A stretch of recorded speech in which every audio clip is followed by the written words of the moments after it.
naraz mi volajú, chlapec, ten najstarší, čo už zo mnou nie je, volá, že oco, rýchlo voláci, že volajúci, a mne volajú, že chyžaci hovoria. Takže jak? Z čoho? Neznám len čím skôr ucikaj. Takže dobre, sme naštartovali motor, no a to je dá 500 alebo 400 metrov od iba. Dokiaľ som došol do schýži, nič neostalo, nič. Už len tu boli požiarníci a to už hašili toto, čo už z toho nebolo už nič, vôbec nič.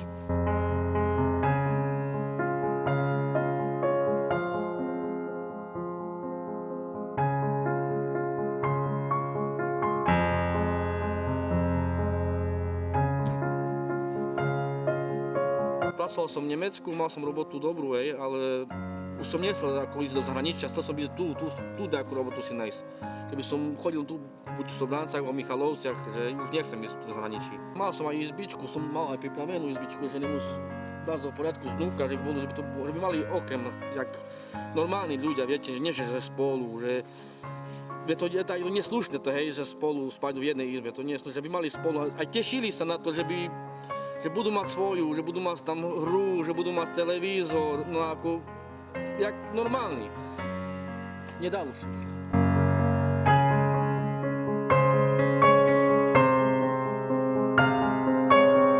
Priatelia, bohužiaľ som teraz na ďalšom nešťastí, ktoré sa tu stalo v Sobranciach, zhorel dom.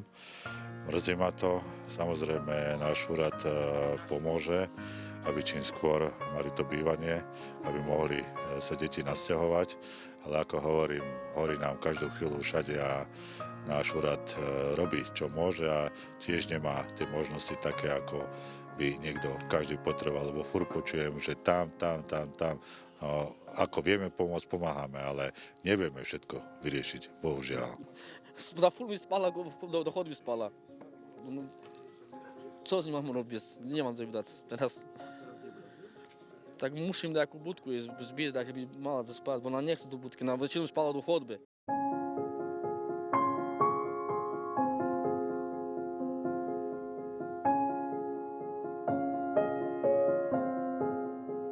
My vlastne už od víkendu a aj dneska intenzívne hľadáme riešenie, ako pomôcť tejto rodine, ale zase už teraz v podobe podanej ruky od splnomocnenca vlády pre MRK verím, že im budeme vedieť plnohodnotnejšie pomôcť. Chvála Bohu, nebolo žiadne nešťastie na životoch, čo som naozaj veľmi rád, lebo to by bola naozaj veľmi ďalšia smutná udalosť.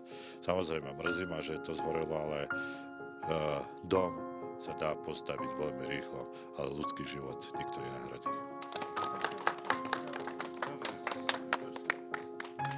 Srdečne ďačný za toto, že môžu mi pomôcť, lebo ja by som finančne nemal z čoho. Ja nemám z čoho vôbec. Mne nemá kto pomôcť.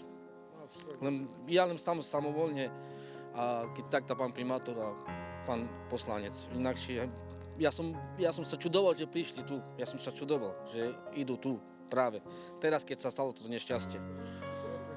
Ja som prekvapený z toho, ja som to ani vôbec nečakal, že prídu tu. Ja som rád, že pán Daško navštívil Sobrance, sme všetci radia a verím, že naše mesto, náš primátor, že pomôže k tomu nešťastiu, že by ten človek, skutočne ja som také niečo tu, môžeme povedať aj vajda, lebo a viem, tá rodinka sa snažila žiť, pekne mal v dome, je murár vyučený a týmto chcem pozdraviť, že by mesto a pán Daško, že ďakujeme zatiaľ za to, čo sa mu pomohlo.